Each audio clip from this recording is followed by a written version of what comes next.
like, where would you say the root cause for this bill would come from? If you could narrow it down to one thing in particular, maybe a handful of things possibly, but if there was like a root cause, what would you say it would be? Mass shootings happen in gun-free zones. That's going to be the basis for the bill. And an example that I used, and you can say, you can jump on it, social media or something. You're going to get 100 different opinions with a bunch of people that want to share their ideas. But Totally. you look at it, and it's like, yeah, freedom is dangerous. That's kind of an idea. Freedom and liberty is dangerous, but I would rather accept a certain degree of danger in my life and in the world around me, and be able to make my own decisions on where those lines are, versus an entity, the government, stepping in and saying, you're not allowed to do these things, even if you want to, even if you accept the risk. We accept risk in our everyday lives all the time. How fast we drive, where we drive, it's just inherent. And convenience plays a big part in that for a lot of people. But we accept risk. And if, some countries aren't like that, but I think this country is, and I want to keep it that way. So, where is this bill right now? What's where is it sitting? Has it been implemented? So when will it be implemented? The process and signed. So the governor signed it a few weeks ago. It's in all of Montana except for the college campuses. It's now in effect. So it is now law. The colleges, in conversations with them, I had an immediate effective date on all of the bill outside of the university systems. For that, I moved to June 1st, amended that part to give them some time to implement. That should put it past the end of the semesters for a lot of kids, so they're not having to implement it right in the middle of a bunch of kids and find everything. So that gives them time kind of now and potentially over the summer to go through the full implementation and get their paperwork in order and figure out the processes. So with the alterations that you guys have made to the concealed carry laws already, where are people allowed to carry right now? And is this bill for you're allowed to conceal carry with a permit and without a permit, correct?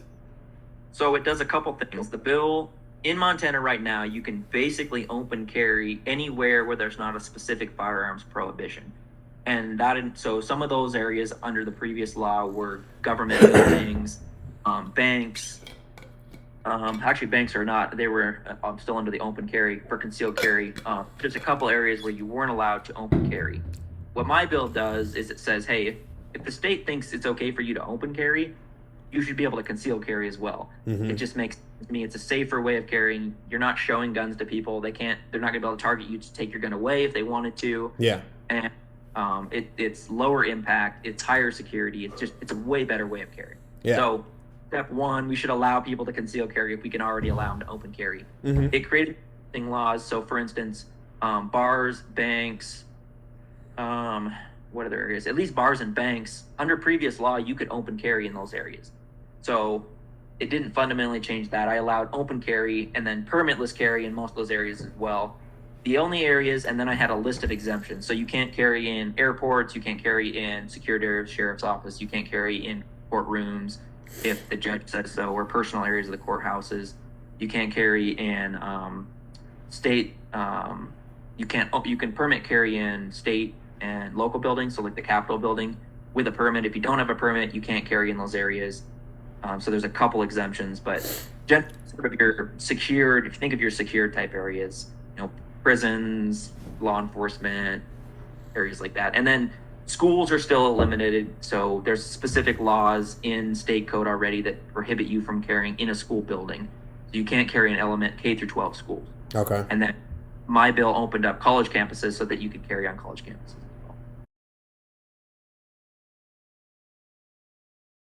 Let's look in the future of where you kind of see this bill going. So that's the first one. Where do you see this going? But then second, could you see this as an opening the door to the conversation of having more protection on elementary schools and high schools and campuses such like that?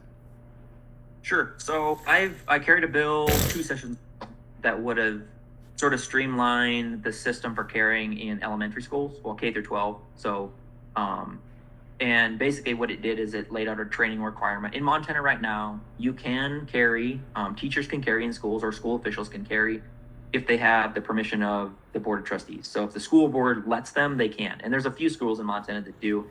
Colleges, same thing. They obviously have security. I think there's only 2 or maybe 3 campuses that actually have on-campus armed security. I think MSU and U of M, and I think there was one other one that actually have armed staff, armed security on campus. All the rest of them don't. They rely on the local police.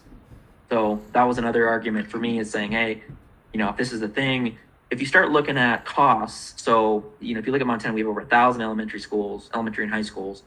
For them to put a full-time equivalent, like an SRO, safety officer, in those schools, there are funds available if they wanted to go that direction for a lot of them. Haven't. And then same thing with colleges. You look at MSU or U of M, you've got 10-15,000 students that are on campus most of the times. You look at your footprint to provide adequate security. You're looking at, to me, you'd have to put somebody in basically every building, every major building, or within even if it's a couple minutes from every building. But then that sort of raises the question too of the effectiveness of law enforcement being present, because your average school shooting lasts 6 minutes. Your average law enforcement time is about 6 minutes. So most of these shooting, law enforcement isn't responding until after the event's already taken place. And so that raises the question of the efficacy or the efficiency of actually doing that as well. So it's been part of the conversation, but that kind of goes back to, it's not really law enforcement's job to protect you.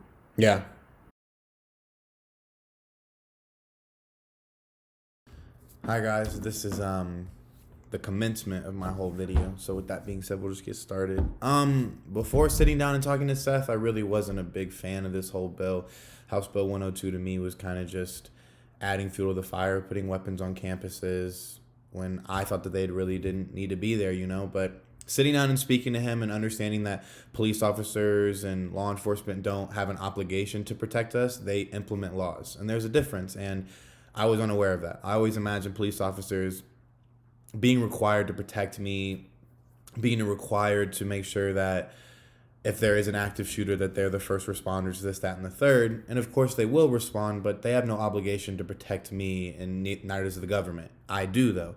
So with that being said, I do think that Seth and House Bill 102 is doing everything that they can, everything in their power to make sure that for those who are put in harm's way, that we can protect ourselves, that we have the opportunity to protect ourselves and protect others, and to make sure that we go home safely and soundly. So all in all, I think that Seth and this House bill is doing everything that they can, everything that's in their power. I think that they went through the legal hoops to make sure that this bill was safe and sound, and that we're going to take care and give the power to the people and make sure that we can protect ourselves when our government and law enforcement can't, or potentially won't, and as long as we can have smarter and safer people out there handling weapons of mass destruction, I think that our world is in better hands. And no, this does not mean that I am a gun savant. This does not mean that I think that guns are a great thing or even a good deterrent. I do think that they can cause a lot of harm. But in the end, if it means that I can protect myself and that I can maintain my Second Amendment right to bear arms, then I'm okay with that. So with that being said, thank you so much, Seth Berglee. Thank you to all the other representatives that pushed this bill. And thank you for everybody watching this. See ya.